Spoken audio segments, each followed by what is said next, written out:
घर में कोई कमी नहीं है मीराबाई के। वो सारे ऐश्वर्य, सारे सुख मीराबाई के चरण चूमते हैं, जिसके लिए पूरी दुनिया लालायित रहती है। पर एक विचित्र से ख्वाब में रहती हैं, एक विचित्र से शून्यपन में रहती है मीराबाई बाल्यकाल से। कैसे संभव हो सकता है ये? बालकों को खेल खेलता देख दूसरा बालक मचलता है कि मैं भी जाऊं, लेकिन खेल खेलते देख, बालकों को देख मीराबाई और उदास हो जाती हैं, एकांत में चली जाती हैं। उन्हें पता नहीं है कि उनका चिंतन क्या है, लेकिन है बस।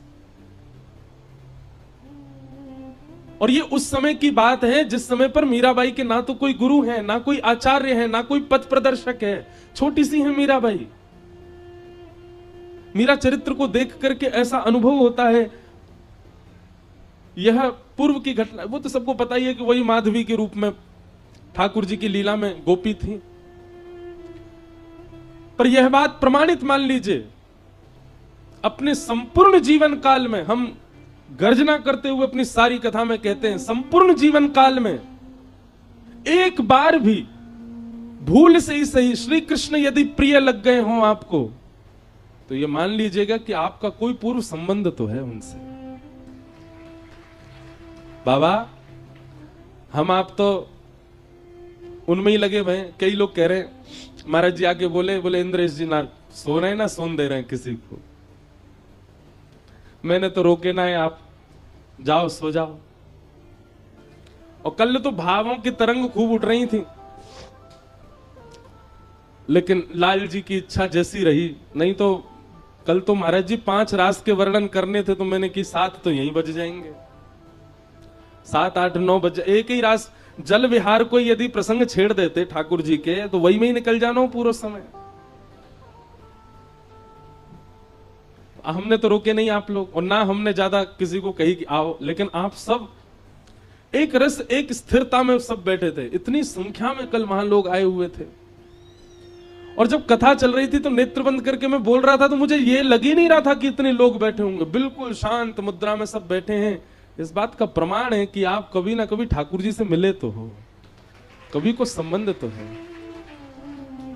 कई जन्मों से बुला रहे हो, कोई तो नाता जरूर होगा। नजरों से नजरें मिला ना पाऊं, मेरी नजर का कसूर होगा। दिशा हम सबकी निश्चित है, बस उस दिशा में बैठाने वाला एक सदगुरु चाहिए। उस दिशा की तरफ मोड़ देने वाला एक पथ प्रदर्शक चाहिए। रास्ता तो है, बस रास्ता दिखे इस घनघोर अंधियारे में, उसके लिए एक प्रकाश चाहिए।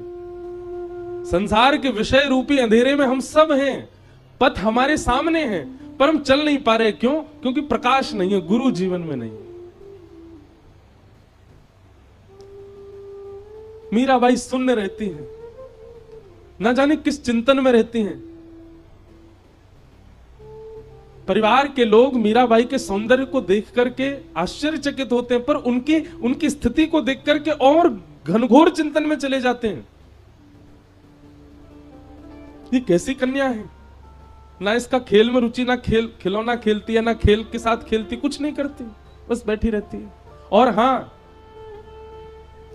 जब मेड़ता में कोई संत आते, जब मेड़ता में कोई वैष्णव आते, जब मेड़ता में कोई ब्रजवासी आते, जब मेड़ता में कोई वैष्णव संत ब्रजवासी ना भी हो, गलती से तिलक लगा के आ जाते, मीराबाई ऐसी मचल जाती मानो जैसे कोई अपना आ गया हो। बंधुओं, ये कुछ अनुभव हैं, ये कुछ क्या बोलते हैं, सिम्टम्स हैं वैष्णवता चित्त में पूर्व जन्म से। देखो, भक्ति के मार्ग पर 2 प्रकार से लोग आते हैं। या तो पूर्व के भक्ति भाव संचित हो तो इस जन्म में आपके चित्त में भक्ति आ जाती है, या फिर इस जीवन काल में कोई ऐसी ठोकर आपके जीवन में लगती है कि उसके कारण आपके जीवन में भक्ति आ जाती है। तीसरा भक्ति का आने का कोई और प्रकार है ही नहीं। या तो पूर्व जन्म का कुछ संचित आपका भजन रह चुका है, इसलिए वो इस जन्म में आप कर रहे हो, या फिर आपके जीवन में ऐसी एक रुकावट आ चुकी है, ऐसी एक ठोकर पड़ी है, ऐसा ऐसा ऐसा कुछ ठाकुर जी ने कर दिया है कि बस अब सब भूल भाल करके, विचलित होकर के अब ठाकुर जी की तरफ मुड़ गए हैं। बाकी तीसरे को कितनी भी जबरदस्ती कर लो, वो भक्ति पथ पर नहीं आ पाएगा। ये दो ही आ सकते हैं।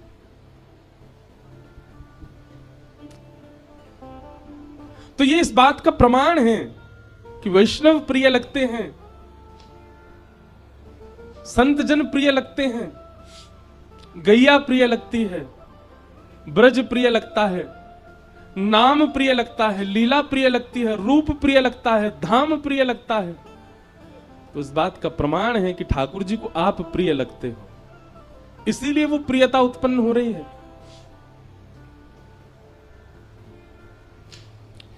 राव दूधा जी अपने घर में संतों को बुलाते और संतों को बुला करके कथा कराते।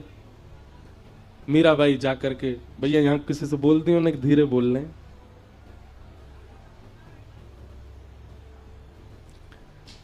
मीराबाई जाकर के उस कथा में ऐसे विराजमान हो जाती, अरे उत्तर मीमांसा पूर्व मीमांसा वेदों की ऋचाओं पर प्रवचन, जिनके प्रवचन सुनने के लिए इतनी गम्यता चाहिए, उन प्रवचनों को सबसे आगे बैठ करके मीराबाई एकांत चित्त नन्ही सी बालिका बैठ करके श्रवण करती। मीरा चरित्र पर एक बार कथा कहने का अवसर मिला था गांधी धाम में, गुजरात में। ये वृंदावन प्यारो वृंदावन जो पद है ना, ये भी गांधी धाम में ही लिखा गया है, और जिनके घर लिखा गया वो बैठे हैं यहाँ पर। उन्हीं के स्थान पर गांधी धाम एक गुप्त वृंदावन जैसा है, वहीं प्रकट होते हैं कई भाव। तो मीराबाई के प्रसंग में आता है कि जब जोशी जी कथा सुनाने के लिए आते थे तो मीराबाई सामने बैठ करके सुनती, और सुनते सुनते मीराबाई, जब कथा विश्राम होती, सब लोग प्रणाम करते, जाकर के व्यास मंच पर नन्ही से मीराबाई आती और व्यास जी को अपलक नेत्रों से देखती रहती। एक छोटे बालक के भांति पुचकार करके जोशी जी कह देते, अरे लाली, अरे बालिका, तू कथा सुनती है, समझ आता है तुझे? मीराबाई के मुखमंडल पर कोई प्रसन्नता नहीं, कोई मूर्छन नहीं, एक जिज्ञासा दिख रही है केवल नेत्रों में। जोशी जी अपनी पोथी रखते जा रहे हैं और अचानक पूछते हैं, क्या बात है लाली, तो ऐसे देखती क्यों रहती है? कोई मन में भाव है, कोई प्रश्न है? नन्ही सी मीराबाई, बड़े बड़े लोग जिस प्रश्न को नहीं कर पाते वो नन्ही सी मीरा पूछती हैं। आप जिनकी कथा सुनाते हैं, आप जिनके भाव व्यास मंच पर बैठ करके कहते हैं, कभी आप उनको चतुर्भुज रूप में बताते हैं, कभी आप उनको शेषनाग पर पौड़े नाथ के रूप में बताते हैं, कभी आप ब्रह्मादि देव उनकी स्तुति कर रहे हैं ऐसा बताते हैं, कभी वो ब्रज के गोपाल बनकर के गैया चरा रहे हैं ऐसा बताते हैं। यह तो स्पष्ट हो गया कि वो एक ही हैं, उनके विलास अलग अलग हैं। लेकिन मेरा बस एक ही प्रश्न है, ये गोपाल जी मुझे कब मिलेंगे? चिंतन उसका किया जाता है, चरित्र उसका सुना जाता है जिससे मिलना निश्चित हो। अरे घर में यदि किसी की बहुत प्रशंसा की जा रही है, किसी परिवार के बालक की, तो बाकी बालकों के मन में भाव आता है कि कभी कोई उत्सव में वो बालक आएगा तो हम मिलेंगे। हमारे दादा दादी माता पिता सब उसकी बड़ी प्रशंसा करते हैं। आप नित्य आकर के यहां कथा सुनाते हैं, क्या आप मुझे यह बता सकते हैं जिनका चरित्र लीला आप वर्णन करते हो वो मुझे मिलेंगे? नन्ही सी मीराबाई के प्रश्न को सुनकर के जोशी जी स्तब्ध हो गए। बाल भाव से देख रहे हैं, पर मीराबाई के नेत्रों में प्राप्ति की जो प्यास है वो जोशी जी को स्पष्ट दिख रही है। जोशी जी ने मीराबाई के सिर पर हाथ फेर करके कहा, लाली, गुरु जीवन में आएंगे और वही तुमको ठाकुर जी के पास ले जाएंगे, वही तुमको ठाकुर जी दिलाएंगे। प्रतीक्षा करती रही, यह भी पूछा कब आएंगे गुरु, कोई समय निश्चित है उनका? बंधुओं, मैं अपनी कथा में एक बात स्पष्ट करके कह दूं आपसे, बहुत ध्यानपूर्वक सुनिएगा। वक्ता हजार हैं, वाणियां हजार हैं, लच्छेदार वाणियां अद्भुत हैं, पर आपके गुरु वही हैं जिनकी उपस्थिति, जिनका दर्शन, जिनके पथ से आपके चित्त में कृष्ण प्रेम पहले से अधिक बढ़ जाए। जिनकी उपस्थिति से, जिनकी वाणी से, जिनके कथन से, जिनके वचनों से, मैं हर कथा में कहता हूं, व्यास प्रिय लग रहा है, यह उचित नहीं है। अरे हम बिचौलिया हैं, हम प्रिय नहीं लगने चाहिए। हमारे संकीर्तन करते चित्र विचित्र महाराज जब ठाकुर जी का यश गाते हैं तो ये प्रिय नहीं लगने चाहिए, इनके भावसों कुंज बिहारी प्रिय लगने चाहिए। पूनम दीदी जब नेत्र बंद करके गाती हैं तब श्री जी प्रिय लगनी चाहिए, ललिता विशाखा बरसाना प्रिय लगना चाहिए। गुरु वही है जिसकी उपस्थिति से आपको ठाकुर जी और प्रिय लगने लग जाए, ठाकुर जी और स्पष्ट होने लग जाएं।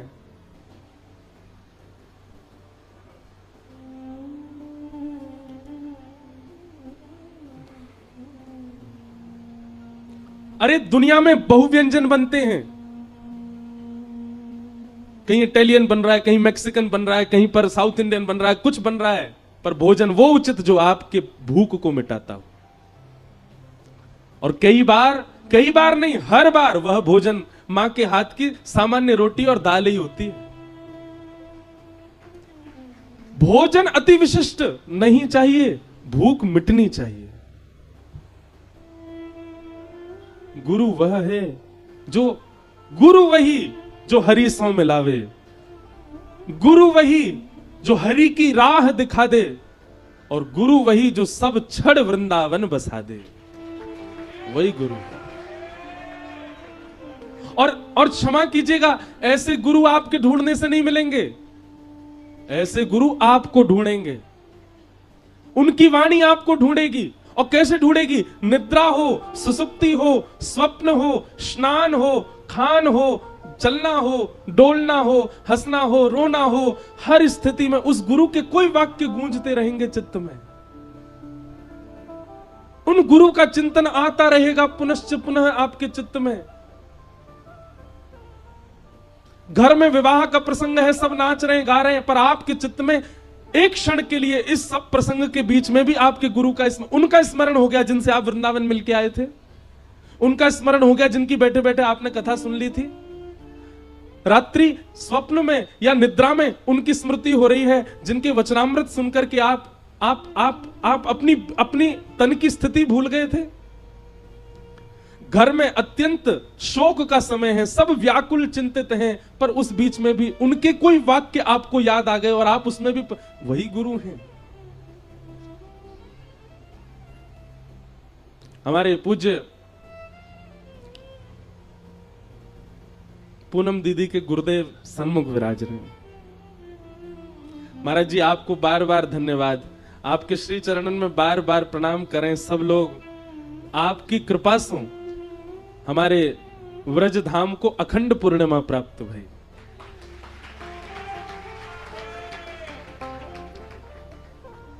महाराज जी सामान्य, महाराज मैं पहले दिना कथा करके जब नीचे उतरो, महाराज जी को प्रणाम करके गए। दूसरे दिना जब कथा करके गए, महाराज जी ने मुझको गले से लगायो और गले लगा के मुझसे बोले, मुझे दक्षिणा दे दी महाराज जी ने। महाराज जी बोले, मैंने कथाएं बहुत सुनी, मैंने कथाएं बहुत कही, पर आपकी कथा से कृष्ण प्रिय लग रहे हैं और प्रिय लग रहे हैं।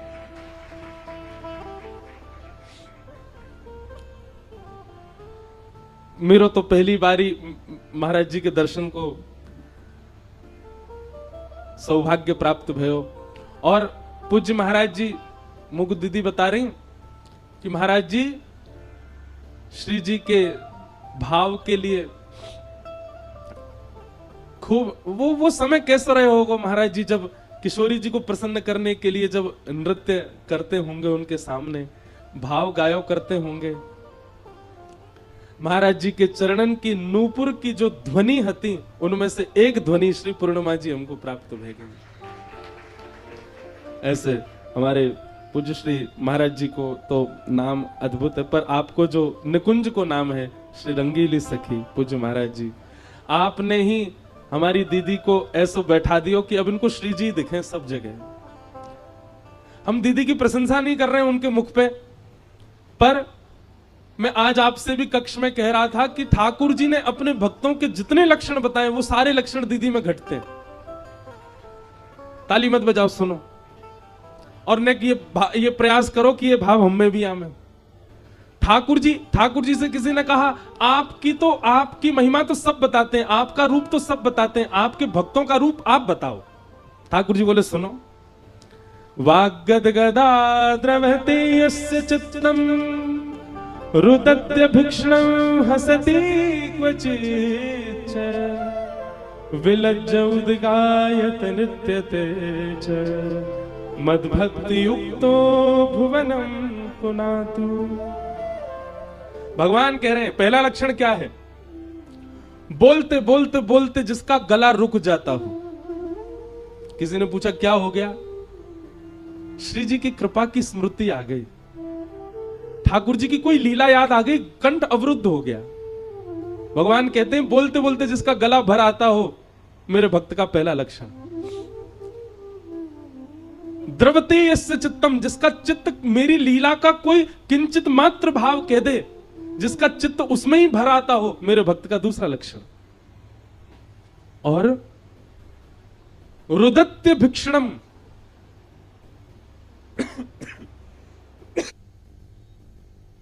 रुदन,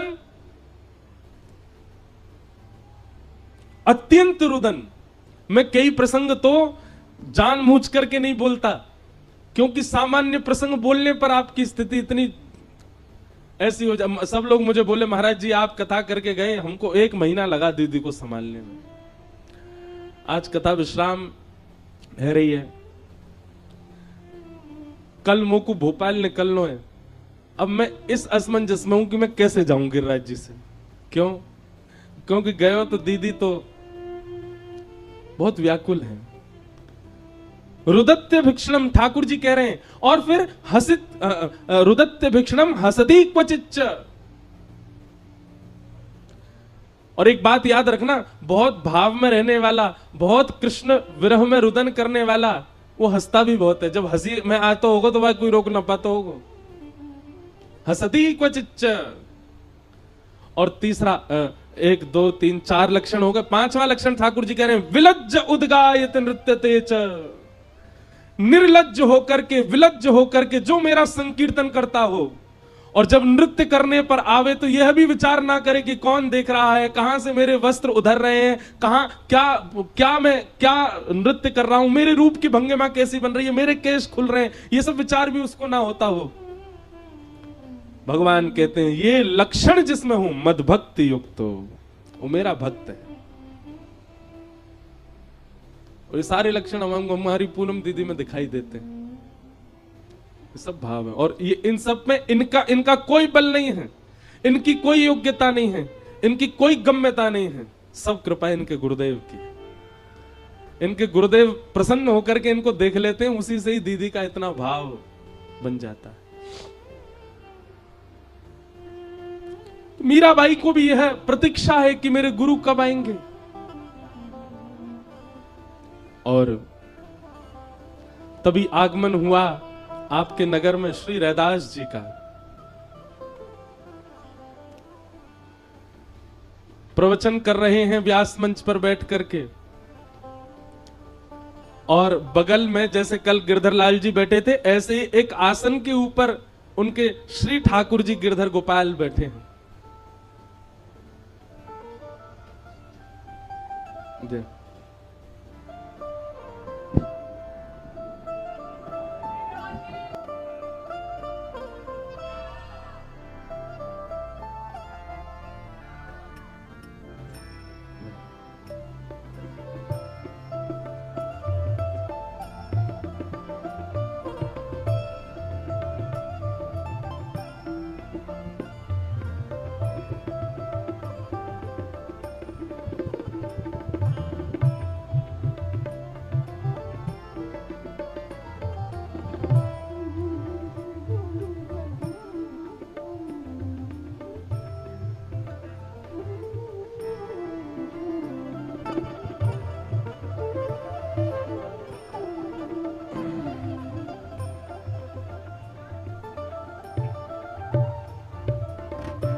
बोलो कुंज बिहारी लाल की जय। परम सौभाग्य है आज जटेरी धाम के पूज्य महाराज जी हम आप सबके मध्य में विराज रहे हैं। पूर्व में गिरिराज जी में कथा हुई तो महाराज जी उसमें पधारे और महाराज जी ने ऐसी अद्भुत रुद्र वीणा से पूरी कथा को आनंदित किया। आज पूज्य महाराज जी पुनः पधारे, आपके श्री चरणों में बारंबार प्रणाम। ले मीरा है गिरधर तेरा। यहां मीराबाई के गुरुजी पधारे हैं और तभी व्यास मंच पर पूज्य महाराज जी पधारे हैं। देखो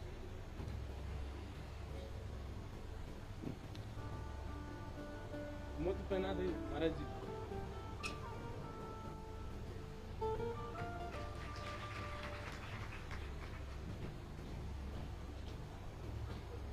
हमारी ललिता जी है ना निकुंज में, ललिता जी जिनके अवतार हमारे स्वामी श्री हरदास जी महाराज हुए।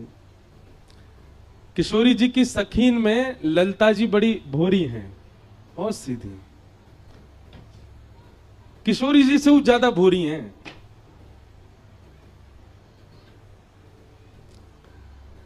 पर परिवार में, मित्रों में और कुल में एक चतुर तो होना चाहिए साथ में, नहीं तो सब छलबल करके ले जाएंगे। ऐसी हमारी किशोरी जी की अलीन में नेक नेक, वो भी ज्यादा नहीं, नेक नेक थोड़ी सी जो बुद्धि को प्रयोग करें वो है हमारी विशाखा जी, जिनके अवतार हुए श्री हरिराम व्यास जी महाराज। हरिराम व्यास जी को बाबा चरित्र भी देख लो। हरिराम व्यास जी जैसो कोई लड़वे गुथवे वारो नहीं भयो। खूब ऐसे ऐसे पद हैं हरिराम व्यास जी के। एक पद है उनको याद नहीं पूरी पंक्ति पर, रसिकन सो समधी ज्यादा प्यारे। हरिराम व्यास जी के भाव वृंदावन से जो वृंदावन को पीट करके चले जाते हैं हरिराम व्यास जी, वाक्य का जी भी पद लिखे, बोले उनके सिर पनही पनैया। हरिराम व्यास जी थोड़ा हास्य पद भाव भी है उनको। पूज्य महाराज जी को देख करके अपने आप ही सखीन को स्मरण है गयो, ललिता विशाखा। एक लीला बहुत सुंदर, अभी भक्तमाल जी कथा वही तो बड़ी लीलाएं वहां में सुनाई। तो एक लीला आवे कि ठाकुर जी विशाखा जी से बात कर रहे हैं। क्यों ठाकुर जी ललिता जी से बात करें तो ललिता जी तो बड़ी भोरी हैं। किशोरी जी से कोई बात मनवानी हो तो ललिता जी तो इतनो संकोच करें कि सन्मुख जावे में भी सकुचा में। ठाकुर जी बोले भैया निकुंज की कोई काम बनवाने हो तो विशाखा जी को पकड़ो, बहुत सावधानी से, जो मैया घूम रही हैं बैठ जाओ। ठाकुर जी बोले किशोरी जी से, विशाखा जी से, विशाखा जी श्री जी को एक समझाओ आप। विशाखा जी बोले कहा भाई? बोले हर रोज मान करें, इतनो मान करें मुंह पे रोज रूठ जाए मोते। अरे मैं इतनो लाड़ लो लाल अपने नंद यशोदा को, पलकन में रखे मुंह को यशोदा मैया नंद बाबा, पूरे नंद भवन में सब मेरी आज्ञा ऐसो माने, लाला कहे और हम करें। ऐसो लाड़ चाव को जोड़ा में, ठाकुर जी अपनी स्थिति बता रहे हैं। पर निकुंज में आते ही ऐसो है जाऊं मेरी कोई कदर ही ना है, कितनों श्रृंगार करके आ जाऊं श्री जी तो नाराज है जाए। काय बात ते नाराज है गई है? बोले मैंने तो आज विचार किया कि आप नील वर्ण पहन के आओगे, आप पीत वर्ण कैसे पहने आए? ठाकुर जी बोले कई अब हर बार विचार मिले पर कभी कभी ना भी मिले, पर श्री जी तो मान कर ले। एक दिन श्री जी यह बात सो रूठ गई कि ये नीली मणि पहन के आए, वहां में कोई गोपी दिख रही है। अंत में पता चली वो श्री जी ही दिख रही, अपनों ही प्रतिबिंब देख के गुस्सा है गई जी कौन गोपी बैठी है जा में। हे विशाखा जी तुम श्री जी को समझाओ, बहुत मान करें। वैसे एक बात कहूं, ठाकुर जी यूं कहते जा रहे हैं, अच्छा तो लगे मुझको जी मान कर ले, मैं मनाऊं इनको, वही से तो लीला को पूरा श्रृंगार बने, पर कभी कभी तो अवकाश होना चाहिए ना, जरूर रोज ही मान करें।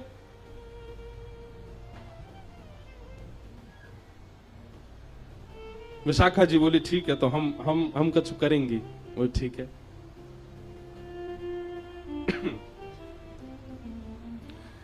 तो आज निकुंज में सब अली खड़ी हैं, सब सहचरियां खड़ी हैं, सब बहुत बढ़िया कछु आनंद, ऐसो कछु राग गायो गयो, ऐसी कोई लीला करी गई कि वासों श्री जी बड़ी प्रसन्न है गए।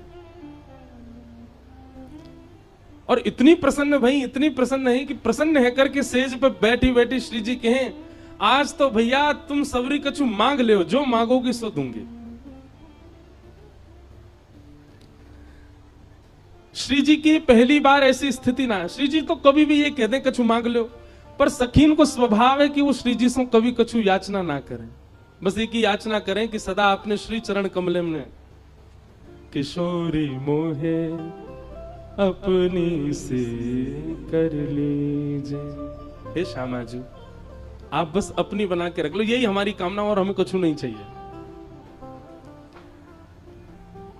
ललता आदि सब सखियान ने आकर के प्रणाम करी, बोले हे श्यामा जी आप सदा राजी रहो, यही चाहिए। कोई कह रही आप सदा प्रसन्न रहो, यही चाहिए। आपके जितने आरते सब मुंह पे आ जाएं, यही चाहिए। आप सदा निकुंज में विराजमान रहो, ऐसे ही प्रसन्न बढ़ते रहो, आपको मोद प्रमोद नित प्रति बढ़ते रहो, यही चाहिए। विशाखा जी की बारी आई। विशाखा जी सामने आकर के बैठ गए। मांगो विशाखा, कहा चाहिए? बोले मांग लो। बोले हाँ। मुकरोगी तो नहीं? बोले नहीं। बोले वचन दो, जो मांगूंगी सो दोगी। श्री जी बोले देंगे। बोले आपके बगल में जो श्याम सुंदर बैठे हैं, इनको हाथ पकड़ करके मेरे हाथ में दे दो, और ये सदा के लिए मेरे है जाएं, ऐसी कृपा मुंह पे कर दो। ये बात सुनकर के निकुंज की जितनी सखियां सब आश्चर्य में पड़ गईं, सब विशाखा जी को देखने लगी। ललिता जी कहने लगी, अरे जी तू कहा कह रही? बोल आज बोलन दो मुझको। हर बार मैंने आप सबन की बात मानी, हर बार श्री जी के सामने नतमस्तक रही हूं, पर आज मैं अपने हृदय को उद्गार प्रकट कर रही हूं। निकुंज नायक को हाथ पकड़ करके मेरे हाथ में दे दो, और सदा के लिए ये मेरे ही रहें, ऐसा वरदान श्री जी मुझको दे दो।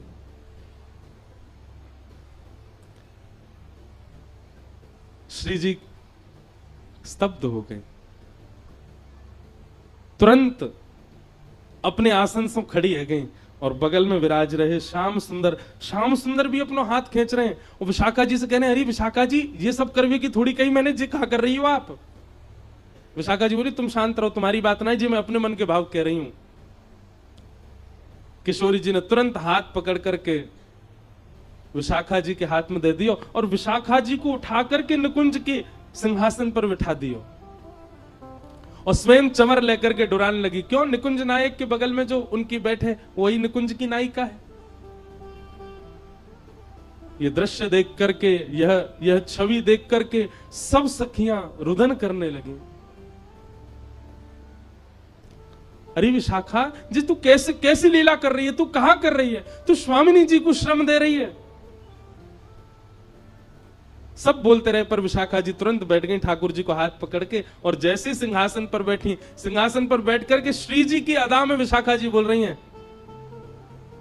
आज मैं अति प्रसन्न हूं, निकुंज की सब सखीन को कछु देनो चाहूं।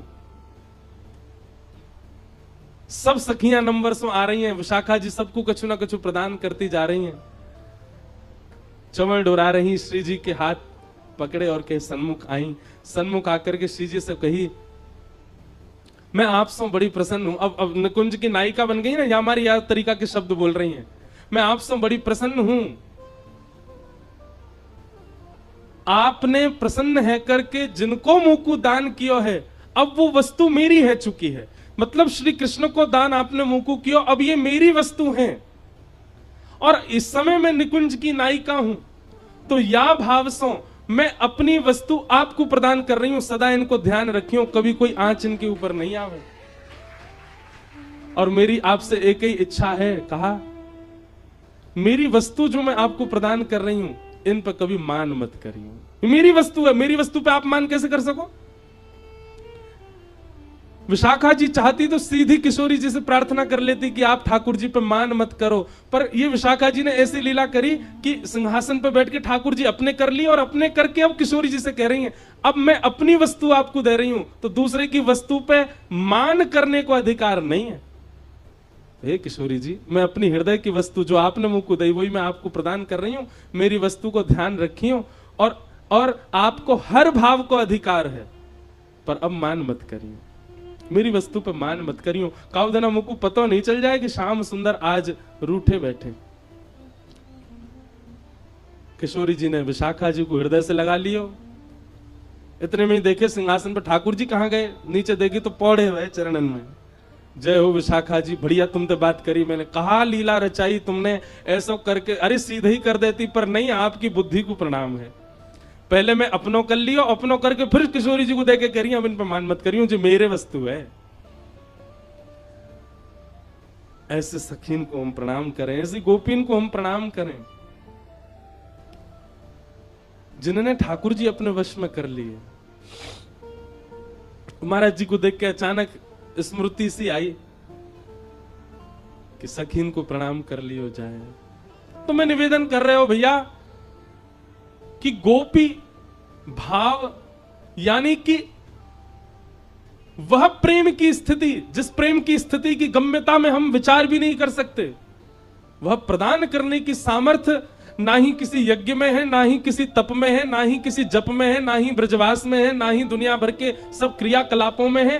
वह गोपी प्रेम भाव देने की क्षमता केवल और केवल गुरु कृपा में। गुरु कृपा यदि कर दें तो वह हो सकता है। आप कहेंगे गोपियों के कौन गुरु हैं? साक्षात श्री किशोरी जी। किशोरी जी की कृपा से गोपियों को श्री कृष्ण प्राप्त हुए हैं। बिना, कल कथा में श्रवण कर रहे थे रास पंचाध्याय में, अंतर ध्यान हो गए ठाकुर जी। तो बिना गुरु के ठाकुर जी मिलेंगे तो अंतर ध्यान ही रह जाएंगे। तब गुरु शरण में जानो पड़ेगा और गुरु कृपा करके कछु ऐसा करवाएंगे, कछु ऐसी योजना बनाएंगे। अरे गुरु सामान्य से सामान्य नियम बता दे, वाकु भी अपने सिरोधार्य करके पालन करो। किशोरी जी की कृपा से गोपीन को ठाकुर जी प्राप्त भये। रैदास आए और आकर के कथा श्रवण करा रहे थे। मीराबाई सामने बैठ करके श्रवण कर रही हैं और तभी दृष्टि पड़ी बगल में विराज रहे ठाकुर जी के ऊपर। गिरधर छवि देख करके एक भुजा ऊंची, दूसरी भुजा कटी भाग पर, नीचे नेत्र हैं और नाग दमन, इंद्र दमन, देव दमन, 3 दमन ठाकुर जी हैं श्री श्रीनाथ जी। और इस छवि को जब देखा मीराबाई के नेत्र बंद हो गए। कथा में बैठे बैठे मानो पूर्ण स्मृति उनके हृदय में जागृत हो गई। सब ब्रजवासी 56 भोग बना रहे हैं, अपनी अपनी बैलगाड़ी में धारण करके गिरिराज जी पर लेकर के जा रहे हैं। और इन्हीं ब्रजवासी में एक गोपी माधवी भी जा रही है। ठाकुर जी के दर्शन की लालसा चित्त में उत्पन्न हो गई है। इंद्र ने मेघमालान की वर्षा करके ऐसी मूसलाधार बारिश करी कि श्री ठाकुर जी ने अपनी दोनों भुजाओं से गिरिराज जी उठा करके अपने बाम हस्त की कन्नी उंगली पर धारण कर लिए। त्रिभंग लली श्याम सुंदर गिरिराज धारण करके खड़े हैं। लाखों ब्रजवासी चारों ओर खड़े हैं छड़ी लगा करके। तभी माधवी के मन में भाव आयो कि मैं दर्शन तो करूं या गिरधर छवि को। जैसे ही सन्मुख गई हैं, नेत्रों में पानी आ गया, ओझल हो गए। ठाकुर जी दिखाई नहीं दे रहे मीराबाई को, माधवी को।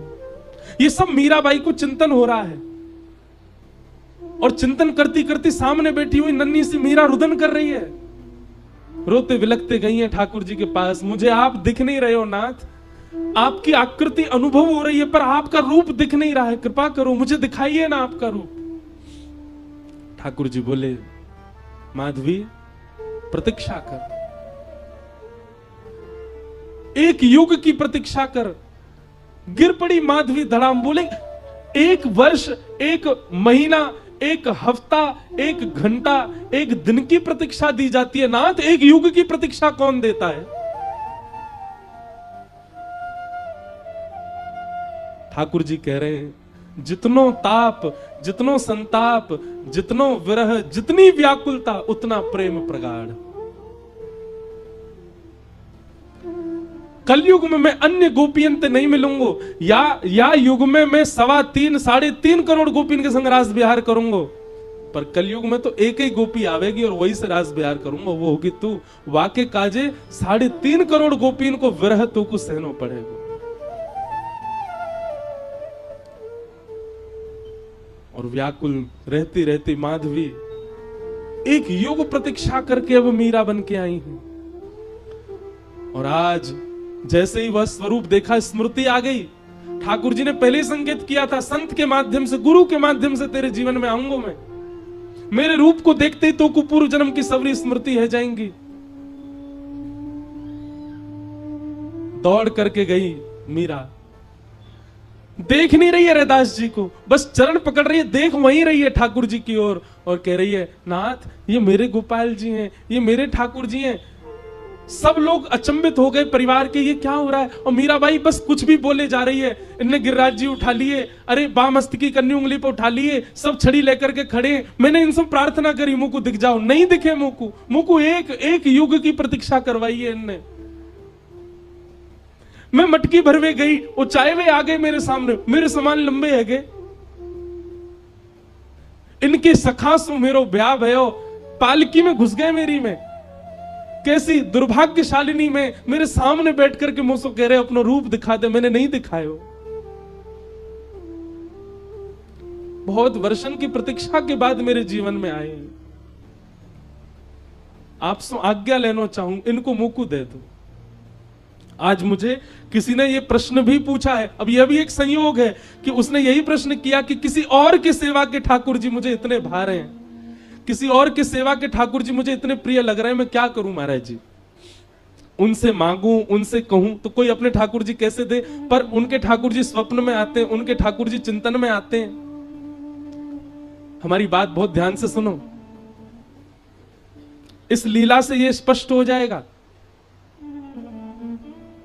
ठाकुर जी अर्चक के देने से नहीं आएंगे, ठाकुर जी अपनी इच्छा से आएंगे।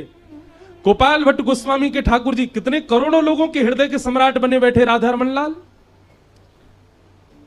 स्वामी श्री हरदास जी के हृदय के ठाकुर जी कुंज बिहारी लाल कितने करोड़ों हृदय के सम्राट बने बैठे।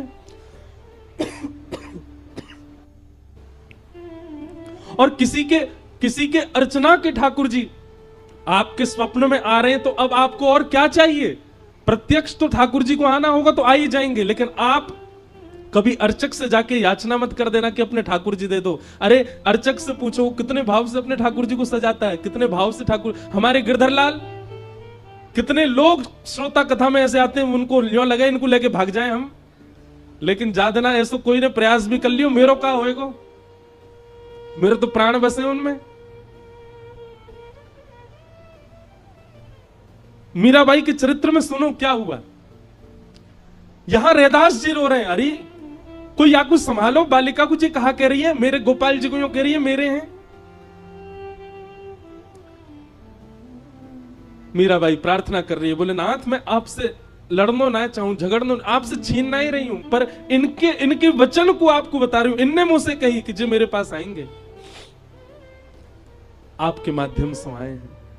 इतने संत आए, इतने संतन के ठाकुर जी मेरे यहां आए, पर कोई के ठाकुर को देख करके मुंह को ये स्मृतियां नहीं आई जो आपके ठाकुर को देख के आई है। लेकिन कोई अपनी अर्चक कैसे दे देगा। हृदय से लगा करके रैदास जी तो कक्ष में चले गए। मीराबाई बाहर खड़े होकर के संकल्प लेती है, बोले रैदास जी का दोष नहीं है, मेरे गुरु की कोई दोष नहीं है।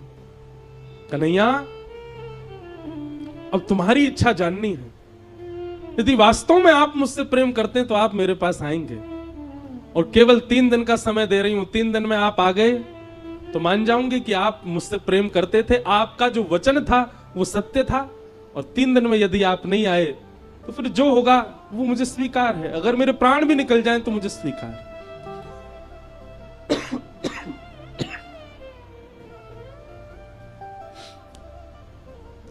3 दिन तक अनशन करके पड़ी है मीराबाई नन्ही सी, और रैदास जी की सेवा में क्या हो रहा है, बार बार सेवा करते करते कभी वंशी जी गिर जाती हैं, कभी मुकुट उतर जाता है, कभी मालाएं गिरने लगती हैं। रैदास जी भी मनी मन संकुचित हो रहे हैं और ठाकुर जी से कह रहे हैं लाल जी कहीं ऐसा तो नहीं कि आपकी भी इच्छा है उस बालिका के पास जाने की। रात्रि में शयन कराया ठाकुर जी को, ठाकुर जी स्वप्न में प्रकट हो गए रैदास जी के, और प्रकट होकर के कहते हैं, बोले बाबा आपकी सेवा से मैं बड़ा प्रसन्न हूं, पर अब प्रत्यक्ष सेवा की मेरी इच्छा मीराबाई से है। आप कृपा करेंगे तो या विश्व को या जगत को एक प्रेम की ध्वजा प्राप्त होगी। रही बात आपकी, तो मैं आपके चित्त में सदा रहूंगा। जब जब नेत्र बंद करोगे तब तब मेरा प्रत्यक्ष दर्शन करोगे। पर अभी मैं आपसे चाहूं कि आप अपनी सेवा अब मीरा को प्रदान करो। बहुत रोए रैदास, ठाकुर जी के चरणों में बिलक बिलक करके रोए, नाथ मुझसे कोई त्रुटि भई हो तो क्षमा करो। और अपने ठाकुर जी को हृदय से लगा के इतने वर्षों से कर रहे सेवा, निकल दिए मीराबाई के पास। अचेत अवस्था में पड़ी है मीराबाई, अन्न जल त्याग करके पड़ी हैं। और तब अपने ठाकुर जी ले जाकर के मीराबाई के कक्ष में गाया, ले मीरा है गिरधर तेरा, ले मीरा है,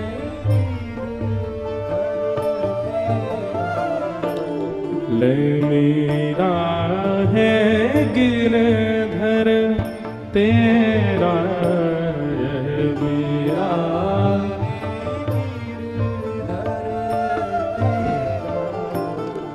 ले मीरा है गिरधर तेरा। सब गाओ।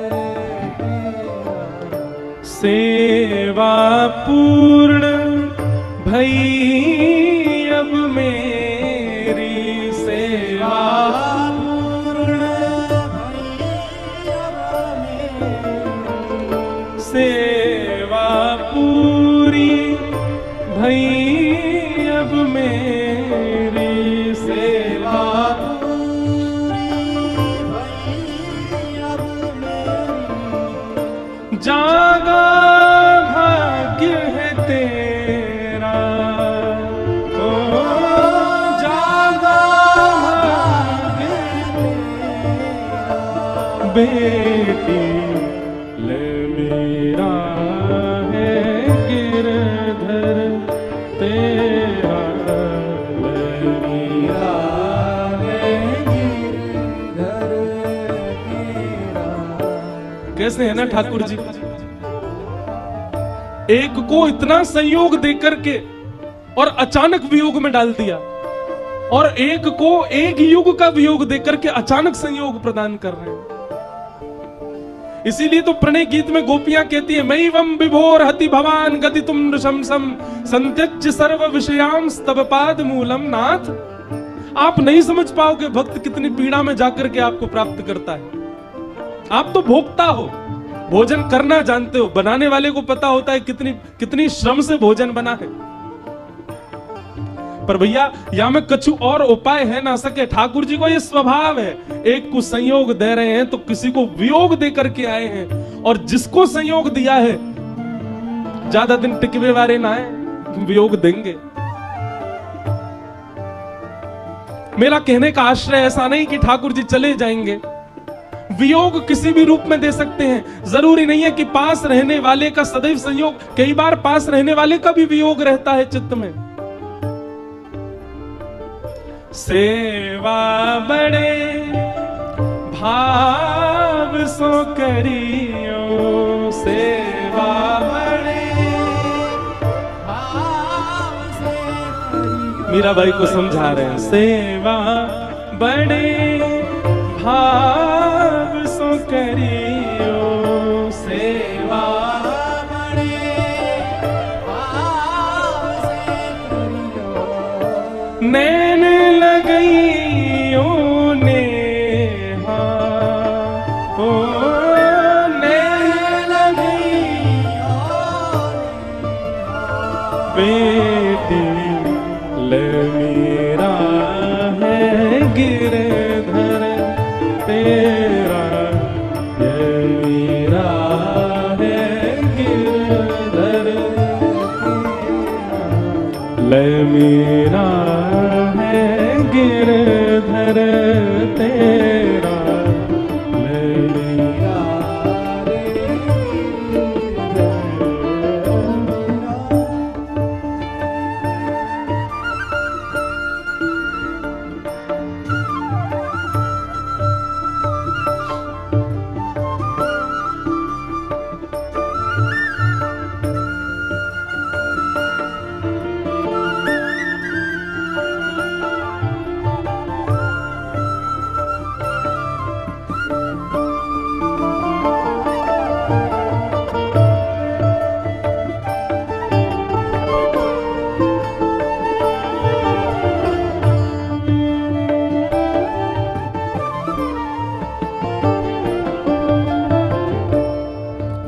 मीराबाई जैसे ही लाल जी को हाथ में लिया नृत्य करने लगे। एक ही कक्ष में, एक ही छत के नीचे संयोग वियोग एक साथ दिखाई दे रहे हैं। मीराबाई नाच रही है और श्री रैदास जी बस अपने नेत्र बंद करके अविरल अश्रुधार बहा रहे हैं, रुदन कर रहे हैं। तभी मीराबाई को थोड़ा मन में भाव उत्पन्न हुआ। संभालने के लिए गई थोड़ा उनके पास में, बोले बाबा आप इतना रो मत, आप इतने व्याकुल मत हो, मैं सह लूंगी विरह वेदना, मैं पीड़ा सह लूंगी, पर आप ऐसे मत रहो। अगर आपको लगे कि ये उचित नहीं तो आप श्री ठाकुर जी की सेवा करो, पर मेरी स्थिति तो ये कि मैं विरह सहवे लायक अब हूं नहीं, प्राण ही निकलेंगे मेरे तो। रैदास जी कहते नहीं, सो ही सुहागन प्रिय जाहि रीझे,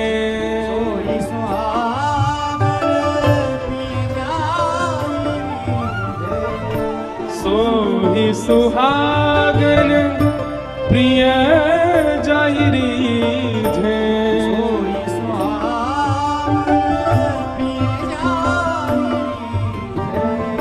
कैसा तेरा मेरा, कैसा तेरा। लाली ये तेरे और मेरे नहीं है, इनके और उनके नहीं है, ये तेरे मेरे इनके उनके नहीं है, ये वाक्य हैं, ये जा से रीझ गए हों, ये जासों प्रसन्न है जाए, ये वाक्य हैं, तेरे मेरे की कोई बात नहीं है लाली। सो ही सुहा